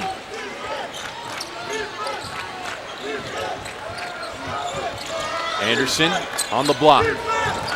Waits for the defense to clear, makes his move baseline, and has a chance at a three-point play. Well, St. Francis rallied from down 5 to tie it. Anderson makes his baseline move to put the Bulls back on top with 7:09 to go.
St. Francis has led by as many as 7. The Bulls have been in front by double digits with a 10-point lead, but as we're back in Tampa, the score now 60-58 USF with a free throw coming for Ron Anderson. And some Bulls are going to have to grow up in a hurry here. Already 0-1 on the season. Only 16 Division I programs have fewer years of experience on their roster than USF, with a combined 9 years of D1 seasoning. The Bulls also have the 4th fewest career minutes played among Big East teams. So with 7:09 to go in the margin 2, potentially 3 pending this Anderson free throw. Andrew Frazier, some Bulls are going to have to grow up in crunch time. You really do. I mean, you know, I don't want to seem like we're beating a dead horse. I mean, when you lose Dominique Jones, who probably logged, if you looked at his minutes per game, he's probably up there at #1 in the USF list, and Chris Howard's right there at #2. I mean, so those guys played a lot of minutes. And right now, not only do you have a new crop of guys, but you have a crop of guys who were here last year that haven't been here that long. So it's just really new experiences all the way around. And you look at who's leading the way for St. Francis. You have both Bennett, who's a senior, and Cadell, who's a senior. Well, these are the moments where that next wave of leadership starts to emerge. And Ron Anderson, with that converted three-point play, has given USF a 61-58 advantage. Now inside of 7 to go. And here's Bennett guarded by Crater. He'll dribble to the top, 10 on the shot clock. Shakes off the on-ball screen. 7 to shoot. Carried it. Anthony Crater, give him a little credit right there for really moving his feet. 15th turnover for the Terriers. Credit the Bulls' athleticism and pressure for a good portion of those. Up 3 with the basketball. Haynes to Anderson. See if USF can develop that killer instinct, put this game away. Patient possession here. Running a set play, Torlin Fitzpatrick finds Anderson with 11. From the free throw line extended. Ron Anderson stepping up. Ron Anderson just showing you a complete package today. We've seen him pass the ball. We've seen him play defense, knocking down the baby jumper right there. He scored 5 straight points. Here's Perunicic by Fitzpatrick.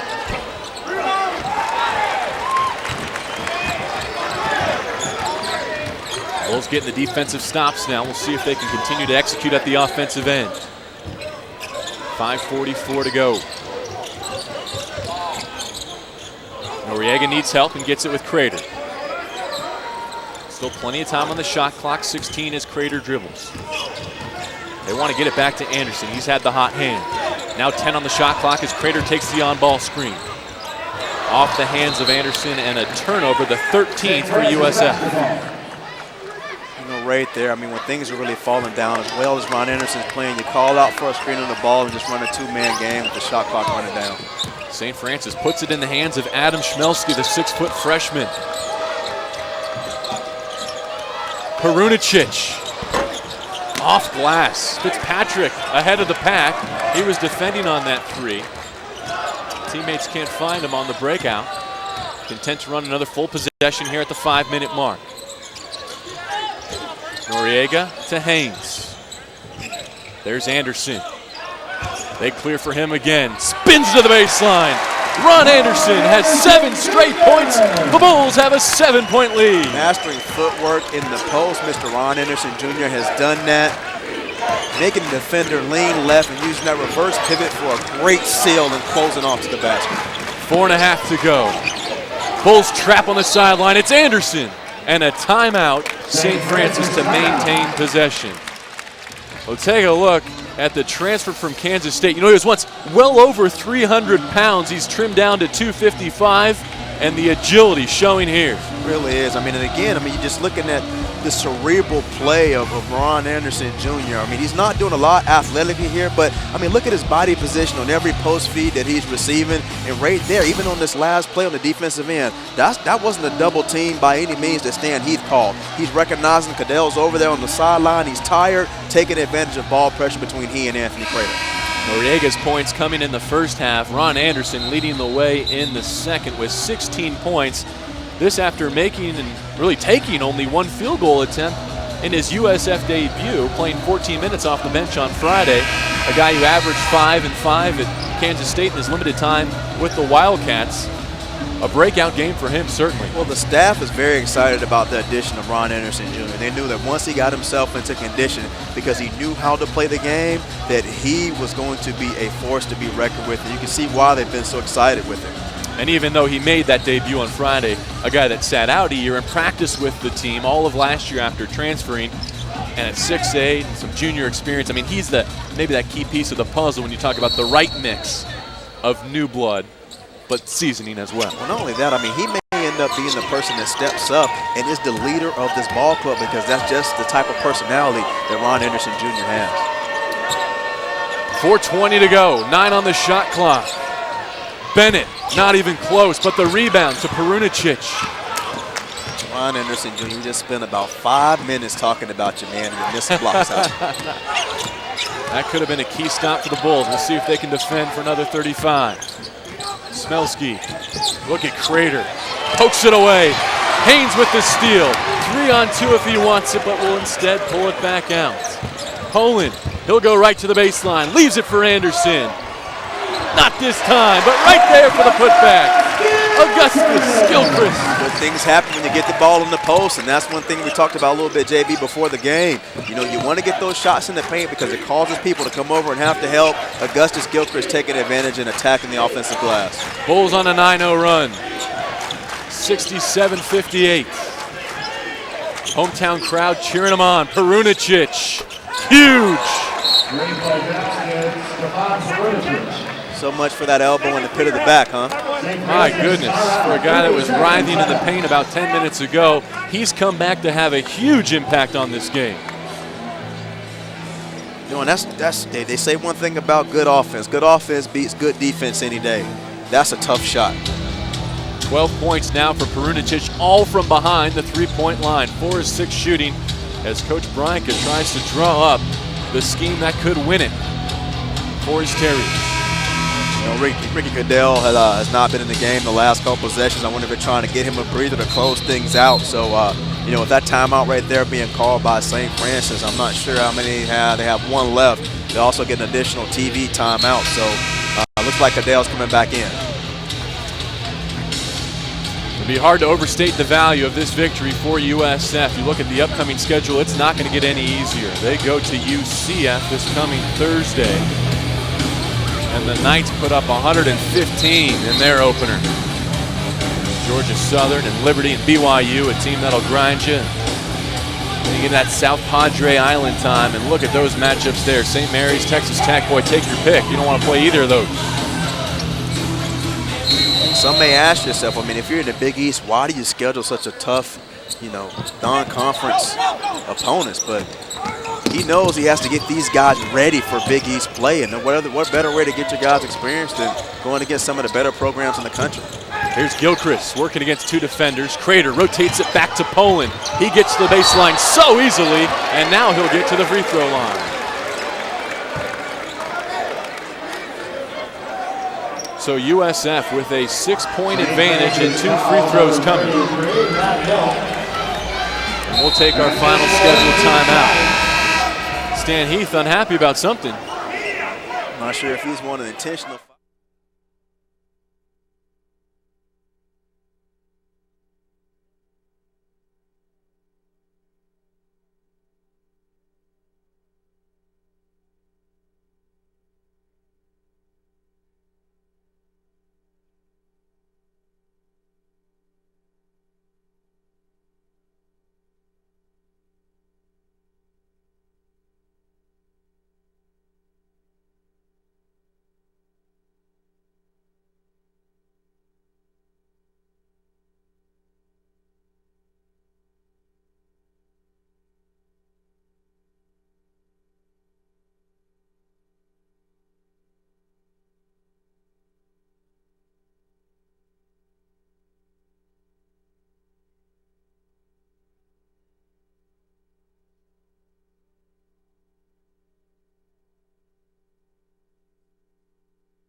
A young bull, optimistic about his team's chances with 3:05 to go. 67-61, USF pursuing its first victory of the year, and a couple of free throws coming at the line for Jawanza Poland, who's been a spark plug for the Bulls this evening. But one thing that you noticed, Andrew Frazier, is he's had some help off the bench. I mean, USF right now is killing St. Francis at bench points, 35-12. I mean, but when you have Ron Anderson knocking in 16 points, you know, and Sean Noriega with 14, all of those coming in the first half, that'll boost that stat up quickly. Not much of a track record to go off of for Poland on the court, and especially at the free throw line. Again, a new addition to the Bulls. He was 3 of 5 in the opener at this strike, now 3 of 4 this evening. You know, JB, this is a team that shot 35% from the field just 3 days ago. And tonight they've seen an incredibly big basket. Shooting the ball well over 50% right now. 2 big freebies from Jawanza Poland. He'll get a rest with 3:05 to go, and the lead is 8. USF showing a little soft full court pressure just to force St. Francis to take a few extra seconds off the clock. Callaway to Brunicic, over to Cadell. He's been lethal. So is Perunicic, for that matter. Frees himself up for another one. Off iron. Look at Bennett go get the rebound. And a foul. That'll go against Hugh Robertson. Robertson just not boxing out. I mean, he's caught ball watching. When that ball goes up, the first thing you have to do is turn and locate a body. Once you locate the body, you seal and you look or listen for the ball. Poland right back at the scorer's table. Hakeem Bennett steps to the line for St. Francis. He'll shoot 2. Perhaps a little bit of what we call offense-defense substituting. No, I think that you missed the box out. You can come over here and sit your box over here with me. You identified the player. It's Robertson, and he will get a word from Coach Heath before he sits down. That's one of those things where when you know you've done it, you don't even want to look over there at the scorer's table. You know, you try to play it off, you hear the horn sound. You know like it's not coming in for you. You're looking out the corner of your eye. 1 out of 2 for Bennett. USF by 7, 69-62. Haynes had to hustle back to take the inbound pass. He'll break the one-on-one pressure himself. Goes by Cadell. You know, great of an offensive player as Cadell is, he does not like to defend. Rick Cadell has played 35 minutes in this basketball game, and he's only committed 1 foul. And it's not because he's just an absolutely great defender. Hakeem Bennett looked like a defensive back. Going for the pick 6 on that one. USF maintains possession with 18 on the shot clock.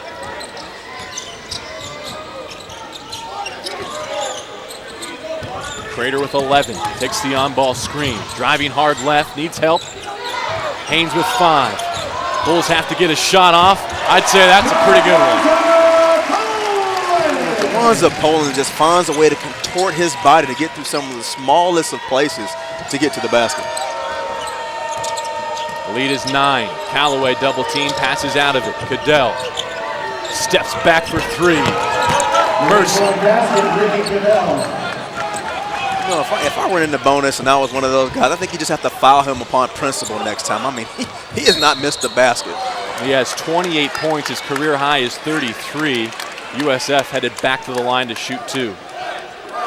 I mean, you can't ask Haynes to do anything better. He sat down, he caught a little body contact, gets a hand right in his nose. I'm pretty sure he had to wipe his hand on his shirt to make sure he didn't have any foreign objects on it. And he still knocks down the shot. Whistle goes against Hakeem Bennett. That's his 5th, much to the dismay of Glenn Bryka. Loses one of his most valuable offensive pieces. And he'll have some time to make his substitution, and Milos Trivic will get the call.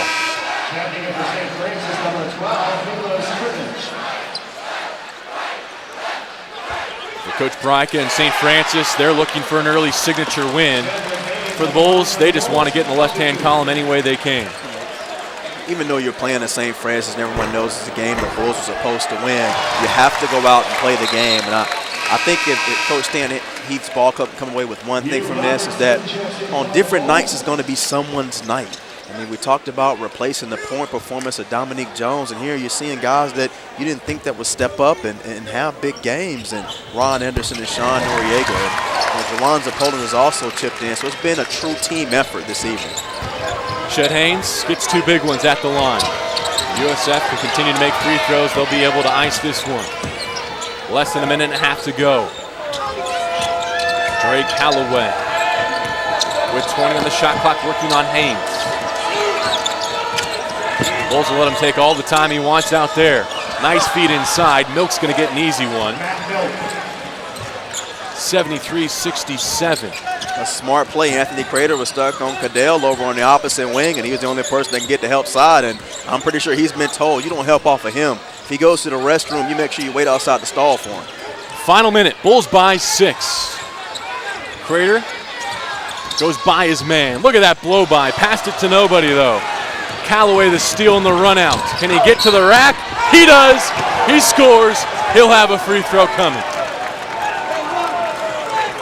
So close to shutting the door. So close to shutting the door. And I mean, Anthony Crater here always thinking pass first. That's when you just got to shoot and let the big man clean it up. I think Cadell may have got a hand on that one. That wasn't all pass. I think he swiped that out. So credit him with the defensive recovery, and we'll see if Calloway now can bring his team within 1 possession. Interesting possession here for St. Francis if he knocks down this shot, being only down 3. Do you defend and wait to get the ball back and go for 3, or do you foul? Calloway converts a 3-point play, 73-70. 45 seconds to go. USF, first order of business is a clean inbound here. I think Coach Stan Heath right here understanding what they're going to do, applying a little bit of pressure. I wouldn't be surprised for him to insert his best free throw shooters in the game just in case there are fouls committed. Well, they're going to need a cool customer here down the stretch, leading by just 3 with 45 seconds to go. So far, Jawanza Poland has been our CGM Services coolest player of the game, and his highlight reel has been anything but cool. It's been red hot. Jawanza Poland's been knocking down shots from the outside, blocking shots, dunking the basketball. I mean, whatever you've asked for him to do, he's done it. 15 points on the night. This after coming off the bench to lead the team in scoring in the opener. He was rewarded with his first career start tonight. Noriega put up 14 in the first half. Poland and Anderson have done the heavy lifting here in the second 20 minutes.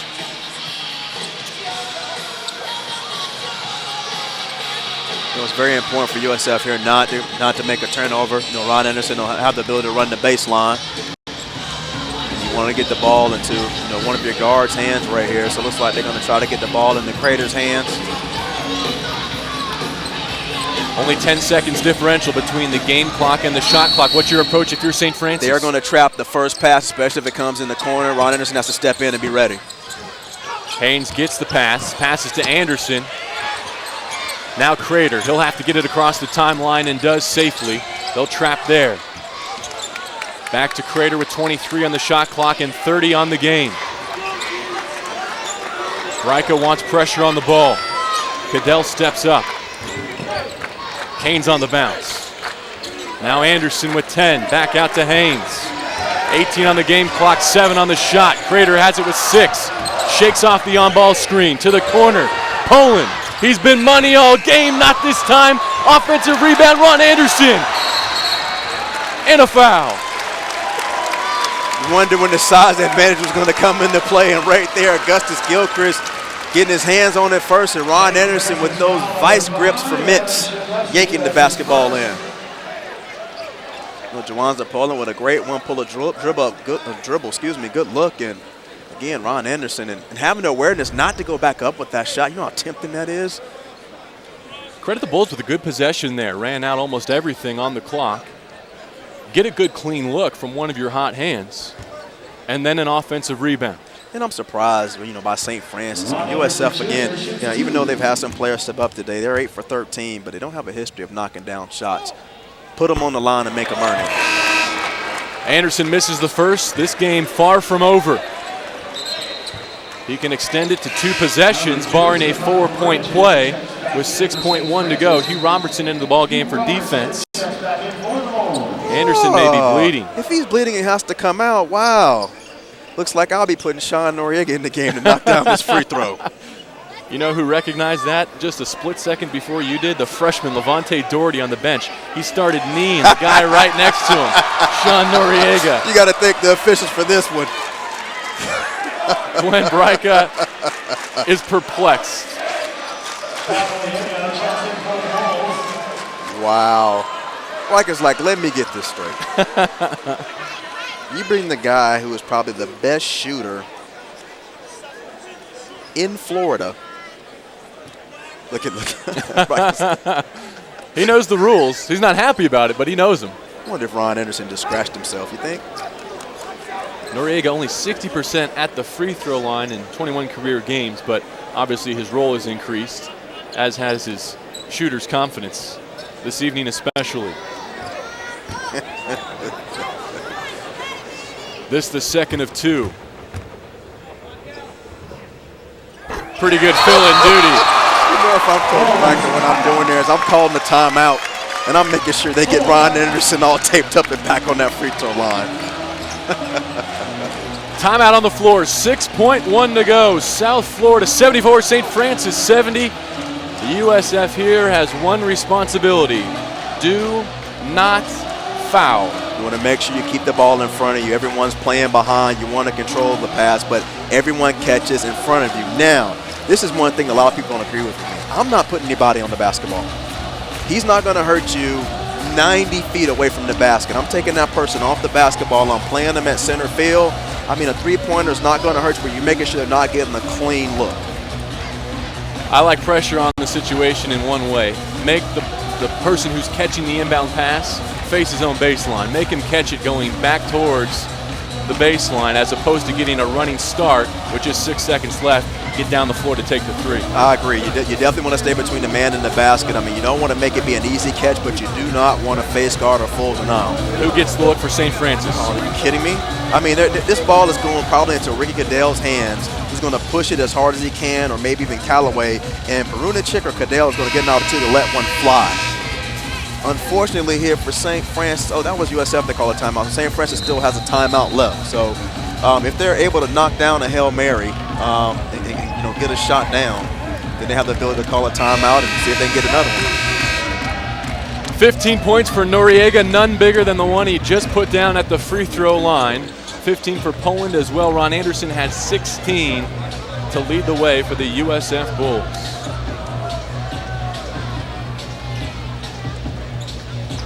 .1 to go. Chmelski to inbound for St. Francis. Perunichik with 4. Goes beyond the three-point line. And the foul is made by Gilchrist with .8 to go. Not the smartest of plays, but could be inconsequential at the time. Oh, yeah, unless he makes the first one and somehow, gets a long rebound, which in .8 seconds is kind of hard to do. Yeah. That's very hard to do. As I said, not the play the Bulls wanted. They may get away with it. Perunichik needs to make the first. He does not. It's too close for him. It's too close. He likes it at 29 better, doesn't he?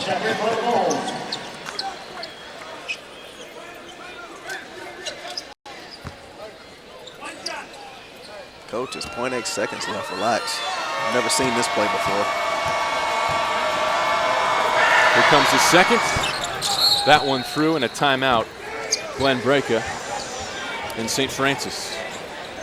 St. Francis timeout. Well, I've only seen one other player pull this off before, and that's Reggie Miller. There you go. With a steal catch with .8 left. Do you like the long inbound here? No. Not unless you can get a clean catch. I mean, I'd rather you throw the ball into the corner you know, and make sure you at least get a touch, you know, or somewhat of a handle, as opposed to if you throw it long and no one touches it, it goes out of bounds. It's St. Francis basketball on the baseline. That's right. They get it all the way back where it was inbounded from. Coach Heath drawing up the inbound play that could hand his team the first win of the 2010-2011 season. With Andrew Frazier, I'm JB Long. Been a great game here in Tampa. Game number 2 of the season slate for both St. Francis and South Florida.